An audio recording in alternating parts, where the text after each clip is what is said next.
Friends, బంగ్లాదేశ్లో జరుగుతున్న సంఘటన ఈ ప్రపంచంలో ఉన్న అన్ని దేశాలను షాక్కి గురిచేసింది. బంగ్లాదేశ్లో ఈ పరిస్థితి వస్తుందని మన ఇండియాకి ముందే తెలుసు. అందుకనే మన భారతదేశం బంగ్లాదేశ్ సరిహద్దులు నలువైపులా మిలిటరీ ఫోర్స్లని ముందుగానే దించింది. అక్కడికి ప్రతిరోజు ఎంతో మంది సైనికులను తీసుకువెళ్తున్నారు. ప్రెజెంట్ బంగ్లాదేశ్ని భారత్ నలువైపుల నుంచి చుట్టుముట్టింది. ఎయిర్ ఫోర్స్ అయినా కావచ్చు, లేకపోతే నేవీ ఇంకా ఆర్మీ అయినా కావచ్చు, అన్ని డిఫెన్స్ సిస్టమ్స్ కలిసి బంగ్లాదేశ్ని చుట్టుముట్టాయి. బంగ్లాదేశ్ మాజీ ప్రైమ్ మినిస్టర్ షేక్ హసీనా ఇండియాకి వచ్చి ఇరుక్కుపోయింది. దీనివల్ల భారత్కి బంగ్లాదేశ్కి మధ్య ఉన్న సంబంధాలు తెగిపోవచ్చు. ఎందుకంటే షేక్ హసీనా బంగ్లాదేశ్ నుంచి ఇండియాకి వచ్చిన హెలికాప్టర్ ఇండియా నుంచి తిరిగి వెళ్లిపోయింది. కానీ షేక్ హసీనా మాత్రం ఇంకా మన ఇండియాలోనే ఉండిపోయింది. దీనివల్ల బంగ్లాదేశ్లోని సుప్రీంకోర్టు బార్ అసోసియేషన్ మన ఇండియన్ గవర్నమెంట్ని ఒత్తిడికి గురిచేస్తుంది. వీలైనంత త్వరగా షేక్ హసీనాని అరెస్ట్ చేసి బంగ్లాదేశ్కి అప్పగించాలని సుప్రీంకోర్టు బార్ కోడ్ అసోసియేషన్ పేర్కొంది. ఇప్పుడు బంగ్లాదేశ్కి మనకి మధ్య జరుగుతున్న ఈ వివాదం మన దేశంపై చెడు ప్రభావం చూపే ఛాన్స్ ఉంది. అసలు బంగ్లాదేశ్లో హిందువులపైన ఎందుకు దాడులు జరుపుతున్నారు? వాళ్ళు చేసిన తప్పేంటి? ఫ్రెండ్స్, ఈ వీడియోలో అసలు భారత్కి బంగ్లాదేశ్కి మధ్య జరుగుతున్న వివాదం గురించి క్లియర్గా చెప్తాను. వీడియోని ఎక్కడా స్కిప్ చేయకుండా ఎండ్ వరకు చూడండి. ఇండియా బంగ్లాదేశ్ బార్డర్ దాదాపు 4096 కిలోమీటర్లు ఉంటుంది. యాక్చువల్గా బంగ్లాదేశ్లో జియో పాలిటిక్స్ చేంజ్ అయ్యాయి. నిజానికి అవామీ లీగ్ పార్టీకి హిందువుల సపోర్ట్ ఉండడం వల్ల బంగ్లాదేశ్లో దానికి వ్యతిరేకత బాగా పెరిగింది. ముఖ్యంగా షేక్ హసీనాకి వ్యతిరేకంగా ఎన్నో ర్యాలీలు నిర్వహించారు. దీనితో ఆమె తన పదవికి రాజీనామా చేసి అక్కడి నుంచి పారిపోయింది. ఆ తర్వాత జియో పాలిటిక్స్లో వచ్చిన మార్పుల గురించి చర్చించడానికి ఇండియాకి వచ్చింది. దీనివల్ల బంగ్లాదేశ్ ప్రజలు భారత్ పట్ల ద్వేషాన్ని పెంచుకుంటున్నారు. ఎందుకంటే షేక్ హసీనా బంగ్లాదేశ్ని విడిచిపెట్టి పారిపోయినప్పుడు ఆమె యునైటెడ్ కింగ్డమ్ని, సౌదీ అరేబియాని, అలానే అమెరికాని తనని అక్కడ నివసించడానికి ఏర్పాటు చేయమని సాయం కోరింది. కానీ ఈ మూడు దేశాలు హసీనాకి అసలు సాయం చేయలేదు. ఆ తర్వాత ఆమె ఉత్తరప్రదేశ్లోని గాజియాబాద్లో ఉన్న హిందోన్ ఎయిర్పోర్ట్లో ల్యాండ్ అయింది. ఆమెని మన ఇండియన్ గవర్నమెంట్ చాలా సేఫ్గా రిసీవ్ చేసుకుంది. హిండన్ ఎయిర్బస్లో ఆశ్రయం పొందిన షేక్ హసీనా 48 గంటలు గడిచిన తర్వాత ఇండియన్ ఎయిర్ ఫోర్స్ ఆమెని సేఫ్ హౌస్లోకి తీసుకువెళ్లి అక్కడ ఆశ్రయం కల్పించారు. కానీ మన ఇండియా బంగ్లాదేశ్ మాజీ ప్రైమ్ మినిస్టర్కి సాయం చేసి ఒక పెద్ద సమస్యలో చిక్కుకుంది. బంగ్లాదేశ్లో వచ్చిన న్యూస్ ప్రకారం బంగ్లాదేశ్ సుప్రీం అసోసియేషన్ మన ఇండియాని చాలా ప్రెషర్ పెడుతుంది. వీలైనంత త్వరగా ఇండియా షేక్ హసీనాని అలానే తన చెల్లెల్ని అరెస్ట్ చేసి బంగ్లాదేశ్కి అప్పగించాలని వారు ఇండియాని డిమాండ్ చేస్తున్నారు. మేము భారత్తో మంచి సంబంధాలు పెట్టుకోవాలనుకుంటున్నాం. అందుకే షేక్ హసీనాని, ఆమె చెల్లిని అరెస్ట్ చేసి పంపించడని హెచ్చరించింది. భారత్ దగ్గర 2 ఆప్షన్స్ ఉన్నాయి. ఒకటి ఏంటంటే షేక్ హసీనాని కాపాడి భారత్కి బంగ్లాదేశ్కి మధ్య ఉన్న సంబంధాలు తెంచుకోవడం, లేదా షేక్ హసీనాని అరెస్ట్ చేసి తిరిగి బంగ్లాదేశ్కి పంపించడం. దీని గురించి ఇండియా మాత్రం ఇంకా ఏ డిసిషన్ తీసుకోలేదు. కానీ బంగ్లాదేశ్ బోర్డర్ దగ్గరికి మన ఇండియన్ గవర్నమెంట్ ప్రతిరోజు ఎంతో మంది సైనికులను పంపిస్తుంది. బంగ్లాదేశ్తో సంబంధాలు తెగిపోయే రోజు ఖచ్చితంగా వస్తుందని ఇండియాకి ముందే తెలుసు. ఏదో ఒక రోజు బంగ్లాదేశ్లో పరిస్థితులు దారుణంగా మారతాయని కూడా తెలుసు. అందుకనే ఇండియా బంగ్లాదేశ్ చుట్టూ ముందుగానే మిలిటరీ బేస్లని నిర్మించింది. ఒకవేళ బంగ్లాదేశ్ తలుచుకుంటే మన శత్రు దేశాలైన పాకిస్తాన్ ఇంకా చైనాలతో చేతులు కలిపి మనపైన దాడికి పాల్పడే అవకాశం ఉంది. ఈ విషయాన్ని ముందుగానే గుర్తించిన భారత్ దాన్ని ఎదుర్కోవడానికి ముందు నుంచే సిద్ధంగా ఉంది.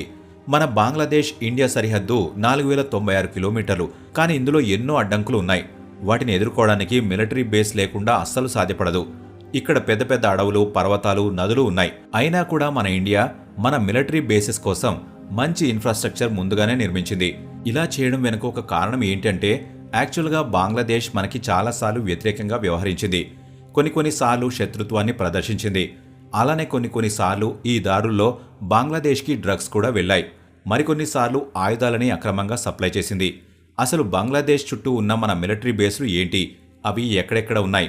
ముందుగా మనం ఎయిర్ బేసెస్ గురించి మాట్లాడుకుంటే మొదటిది హాసిమారా ఎయిర్ ఫోర్స్ బేస్. ఇది బంగ్లాదేశ్ నుంచి కేవలం 20 కిలోమీటర్ల దూరంలో పశ్చిమ బెంగాల్లో నిర్మించబడింది. రెండో ఎయిర్ బేస్ ఏంటంటే బాగ్డోగ్రా ఎయిర్ ఫోర్స్ బేస్. ఇది కూడా బంగ్లాదేశ్ నుంచి కేవలం 30 కిలోమీటర్ల దూరంలో మాత్రమే ఉంది. ఇది కూడా పశ్చిమ బెంగాల్లో ఉంది. వీటితో పాటు 2 ముఖ్యమైన ఎయిర్ బేస్లు పశ్చిమ బెంగాల్లో ఉన్నాయి. ఏదైనా ప్రాబ్లం అయితే ఇది బంగ్లాదేశ్ సరిహద్దుకి చాలా తక్కువ సమయంలోనే చేరుకుంటాయి. అలానే ఇండియన్ ఆర్మీ గురించి మాట్లాడుకుంటే 6 చోట్ల ఇండియన్ ఆర్మీ బేసెస్ ఉన్నాయి. వాటిలో 4 ఆర్మీ బేసెస్ పశ్చిమ బెంగాల్ నుంచి 10 కిలోమీటర్ల దూరంలో 20 కిలోమీటర్ల దూరంలో అలానే 30 కిలోమీటర్ల దూరంలో ఉన్నాయి. మిగిలిన 2 మిలిటరీ బేస్లు Missamari military station, Rangia military station మన ఇండియాలోని అస్సాంలో నిర్మించబడ్డాయి. ఇది మన బంగ్లాదేశ్ నుంచి 10 కిలోమీటర్ల దూరంలో మాత్రమే ఉన్నాయి. అలానే నేవీ స్టేషన్స్ని పరిశీలిస్తే బంగ్లాదేశ్ సరిహద్దులో దాదాపు 4 నేవల్ స్టేషన్స్ ఉన్నాయి. వాటిలో మొదటి ఐఎన్ఎస్ నేతాజీ సుభాష్, అది బంగ్లాదేశ్ నుంచి సుమారు 200 కిలోమీటర్ల దూరంలో ఉన్న కోల్కతాలో నిర్మించబడింది. రెండవది ఐఎన్ఎస్ పారాడిప్ బేస్, అది కూడా బంగ్లాదేశ్ నుంచి దాదాపు 400 కిలోమీటర్ల దూరంలో ఉన్న ఒడిశాలో ఉంది.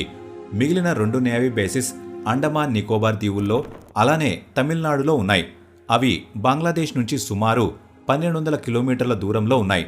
వీటితో పాటు 3 నేవీ స్టేషన్స్ బంగ్లాదేశ్ పైన దాడి చేయడానికి సిద్ధంగా ఉన్నాయి. అందులో విశాఖపట్నం నేవీ స్టేషన్ కూడా ఉంది. అలానే చెన్నైలో ఒక నేవీ బేస్ ఉంది. దీనితో పాటు తమిళనాడులో ఎన్నోర్ నేవల్ బేస్ కూడా ఉంది. ఆల్రెడీ బీఎస్ఎఫ్కి భారత్కి కొన్ని ఆర్డర్స్ పాస్ చేసింది. దీనివల్ల మిగిలిన రాష్ట్రాలలో ఉన్న సైనికులు అందరూ కూడా బంగ్లాదేశ్ వైపు వెళ్తున్నారు. రీసెంట్గా ఒక న్యూస్ బయటకు వచ్చింది. బంగ్లాదేశ్ నుంచి 500 మంది ప్రజలు మన ఇండియాలోకి ఎంటర్ అవడానికి ప్రయత్నించారు. కానీ మన ఇండియా బార్డర్ సెక్యూరిటీ ఫోర్స్ వాళ్ళని అడ్డుకుని తిరిగి వెనక్కి పంపించింది.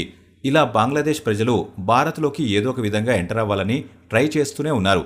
అందుకనే మన ఇండియా ఏమాత్రం ఆలస్యం చేయకుండా అక్కడ మిలిటరీ ఫోర్స్ని పెంచింది. అయినా కూడా బంగ్లాదేశ్లో ఏదో ఒక చెడ్డ మార్గాన్ని ఎంచుకుని ట్రై చేస్తే దాని పరిణామాలు కూడా చాలా దారుణంగా ఉంటాయి. కొంతమంది ఎక్స్పర్ట్స్ బంగ్లాదేశ్ ఇతర దేశాలను కూడా భారత్కి వ్యతిరేకంగా మార్చగలుగుతుందని చెప్తున్నారు. భవిష్యత్తులో భారత్కి బంగ్లాదేశ్కి మధ్య ఉన్న సంబంధాలు పాడవుతాయని కన్ఫర్మ్ చేసి చెప్తున్నారు. అలానే మరికొంతమంది ఎక్స్పర్ట్లయితే బంగ్లాదేశ్తో ఇలాంటి పరిస్థితులు వస్తాయని భారత్ ముందుగానే ఆలోచించింది. అందుకే ఇలా మిలిటరీ బేస్లను నిర్మించి సిద్ధంగా ఉంది. ఇప్పటికే బంగ్లాదేశ్లో మన బిజినెస్ చాలా పడిపోయింది. మన ఇండియన్ కంపెనీలు ఎంతో నష్టాన్ని ఎదుర్కొంటున్నాయి. ఇవన్నీ పక్కన పెడితే బంగ్లాదేశ్లో ఎక్కువగా హిందువులపైన దాడులు జరుగుతున్నాయి. ఇతర మైనారిటీలపైన కూడా జరుగుతున్నాయి. కానీ హిందువులతో పోల్చుకుంటే చాలా తక్కువ. బంగ్లాదేశ్ ప్రజలు హిందువులని టార్గెట్ చేయడానికి ముఖ్య కారణం అక్కడ హిందువులు అతిపెద్ద మైనారిటీ కావడమే. రీసెంట్గా బంగ్లాదేశ్లోని హిందూ సంస్థలు హసీనా గవర్నమెంట్ పడిపోయినప్పటి నుంచి హిందువులపైన 200కు పైగా దాడులు జరిగాయని చెప్తున్నాయి. బంగ్లాదేశ్లో 13 లక్షల కంటే ఎక్కువ మంది హిందువులు ఉన్నారు. అందుకనే టెర్రరిస్టులు వీళ్లనే ముందుగా టార్గెట్ చేస్తున్నారు. క్రైస్తవులు అలానే బౌద్ధ మతస్థులపైన కూడా ఈ దాడులు జరుగుతూనే ఉన్నాయి. అసలు వీళ్ళు ఎందుకు దాడి చేస్తున్నారన్న విషయం మీలో చాలా మందికి తెలియకపోవచ్చు. యాక్చువల్గా బంగ్లాదేశ్లో కేవలం ముస్లిం మతం మాత్రమే ఉండాలని టెర్రరిస్టులు భావిస్తున్నారు. ఈ నేపథ్యంలోనే వాళ్ళు ఇతర మతస్థులపైన దాడులు జరుపుతున్నారు. ఆ దాడులలో ఎంతో మంది హిందువులు మన ఇండియాకి తిరిగి వచ్చారు. బంగ్లాదేశ్లో హిందువులపై జరుగుతున్న దాడులను వ్యతిరేకిస్తూ అక్కడ హిందూ సంస్థలు ర్యాలీలను నిర్వహించాయి. దీని గురించి కూడా భారత్కి బంగ్లాదేశ్కి మధ్య వివాదం జరుగుతూనే ఉంది. ఇది ఇలానే కొనసాగితే భారత్కి ఇంకా బంగ్లాదేశ్కి మధ్య ఉన్న సంబంధాలు తెగిపోవడానికి ఎంతో సమయం పట్టదు. ఫ్రెండ్స్, మీకేమనిపిస్తుంది? భారత్కి బంగ్లాదేశ్కి మధ్య ఉన్న వివాదం తొలగిపోతుందా లేదా? మీ ఒపీనియన్ ఏంటో కామెంట్ బాక్స్లో ఖచ్చితంగా చెప్పండి. ఈ వీడియో ఇంతే ఫ్రెండ్స్. ఈ వీడియో మీకు నచ్చినట్లయితే లైక్ చేయండి. ఇలాంటి మరెన్నో వీడియోస్ కోసం ఇప్పుడే మన ఛానల్ని సబ్స్క్రైబ్ చేసుకోండి.